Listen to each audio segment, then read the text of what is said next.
Assalamualaikum warahmatullahi wabarakatuh. Selamat datang di pelatihan pembuatan pestisida hayati berbahan dasar Beauveria bassiana. Kami dari tim KKN PPM UGM teman-teman 2021 izin memperkenalkan diri terlebih dahulu. Saya Meretana Desafira dari subunit 2. Saya Sania Rizkia Sania dari subunit 1. Saya Daniel Franz dari subunit 3. Saya Ramadhania Rizky Diswari dari subunit 4.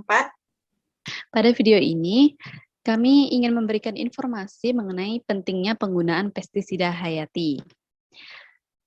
Next, apa itu pestisida? Pestisida merupakan bahan yang mengandung senyawa kimia beracun yang digunakan untuk mengendalikan zat pengganggu yang merugikan kepentingan manusia.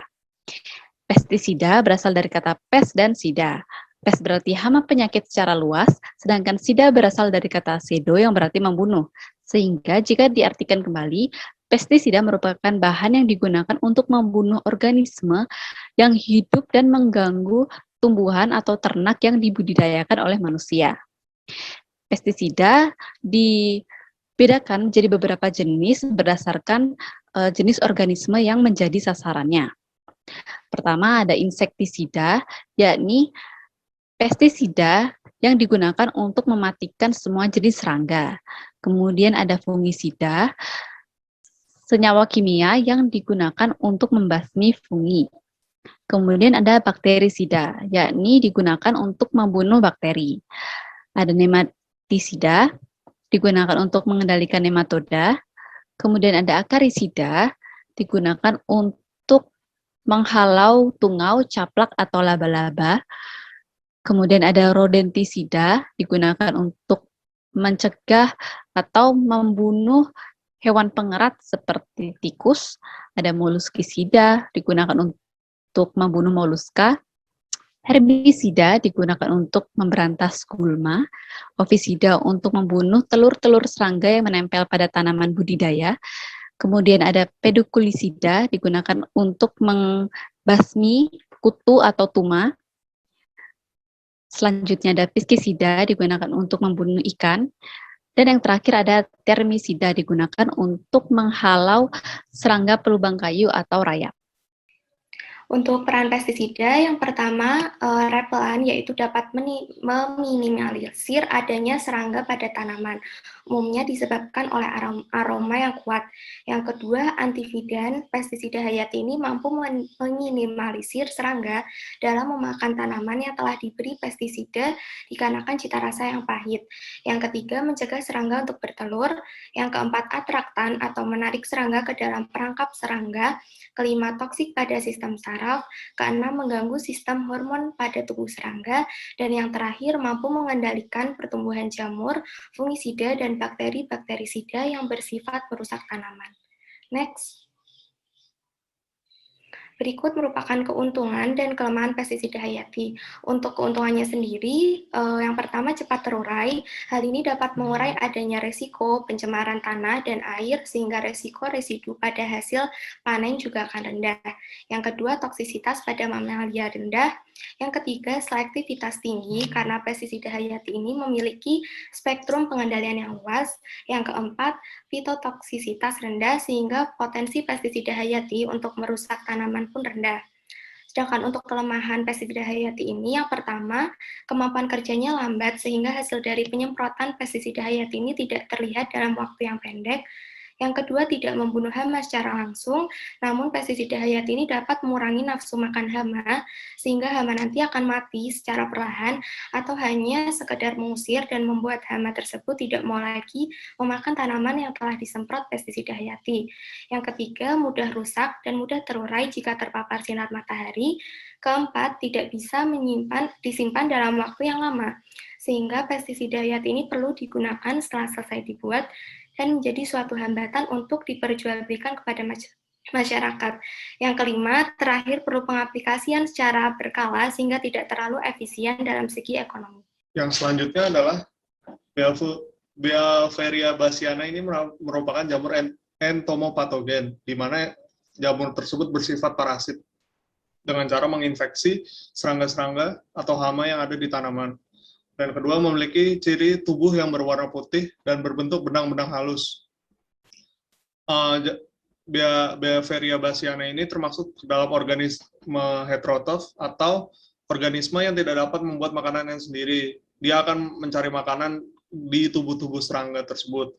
Dan untuk yang terakhir adalah iklim di Indonesia mendukung perkembangbiakan jamur, karena iklim di Indonesia biasanya menyebabkan kelembapan yang cocok untuk perkembangbiakan jamur. Next. Yang selanjutnya adalah peran Beaveria bassiana sebagai pestisida hayati.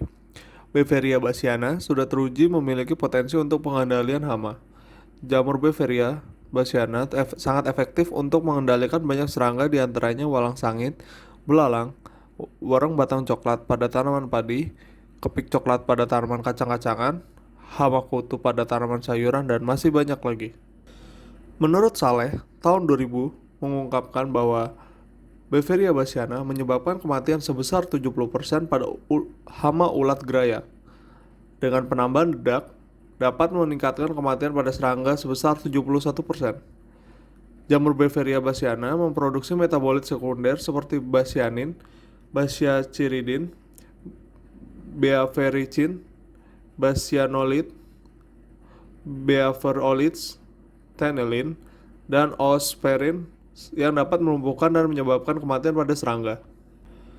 Kemudian, menurut Ikawati, tahun 2016, Beaveria bassiana mengandung senyawa beavericin, yaitu senyawa toksit yang dapat membuat kerusakan jaringan pada tubuh serangga.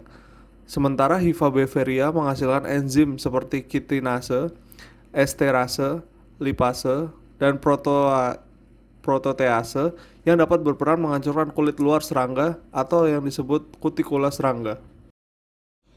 Yang berikutnya adalah keuntungan Beaveria bassiana. Penggunaan Beaveria bassiana dapat memberikan keuntungan, diantaranya relatif aman, bersifat selektif, karena hanya akan menyerang hama sasaran dan tidak akan menyerang organisme lain yang bermanfaat bagi tanaman. Yang selanjutnya adalah kompatibel, di mana efek yang diberikan kepada serangga hama akan sangat cepat. Yang selanjutnya adalah relatif mudah dikembangbiakan dan diperbanyak. Lalu menimbulkan resistensi yang sangat kecil dan tidak meninggalkan residu pada hasil pertanian, serta tidak beracun untuk tanaman yang disemprotkan. Selanjutnya, mekanisme infeksi Beaveria bassiana ke dalam tubuh sasarannya yaitu hama serangga. Serangga ini akan hinggap dan memakan bagian tanaman budidaya yang sebelumnya telah disemprot oleh pestisida hayati berbahan Beaveria bassiana. Spora aktif yang ada di permukaan daun maupun bagian tanaman akan menempel ke tubuh serangga, yang kemudian spora ini akan berkecambah dan berkembang selama 1 hingga 2 hari untuk membentuk tabung kecambah. Kemudian, kecambah akan masuk ke dalam kutikula atau tubuh serangga. Jamur Beaveria akan mengeluarkan enzim dan toksin ke dalam tubuh serangga. Senyawa toksin yang dikeluarkan adalah beavericin yang membuat kerusakan jaringan tubuh serangga.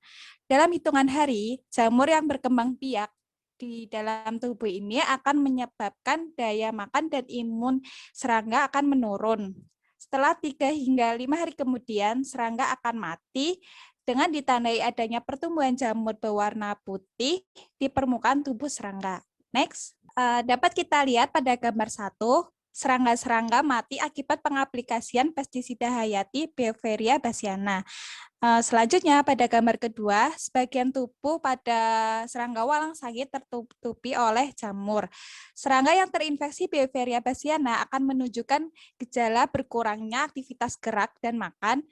Dalam beberapa waktu, kemudian serangga akan mati ditandai dengan tubuh menjadi kaku seperti mumi dan seluruh tubuhnya itu akan tertutupi oleh hifa-hifa jamur yang berwarna putih.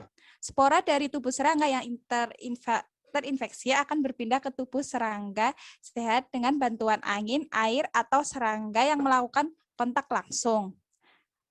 Next.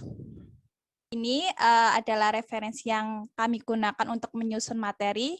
Next. Jadi mikroobat tanah memang dapat kita manfaatkan untuk menanggulangi permasalahan hama pada lahan pertanian. Walau untuk mendapatkan hasilnya ini memerlukan waktu yang lebih lama dibandingkan dengan menggunakan pestisida sintetik yang hasilnya dapat diperoleh secara instan. Namun pestisida hayati dinilai lebih ramah lingkungan, tidak membunuh serangga musuh alami, tidak beracun sehingga relatif aman untuk digunakan. Dan baik dari ketahanan pangan maupun keseimbangan ekosistem akan tetap terjaga secara berkelanjutan. Sekian materi dari kami, mohon maaf jika terdapat salah kata dan kekurangan dalam penyampaian informasi pentingnya penggunaan pestisida hayati. Kami dari tim KKN PPM UGM 2021, teman-teman mengucapkan terima kasih dan sampai jumpa.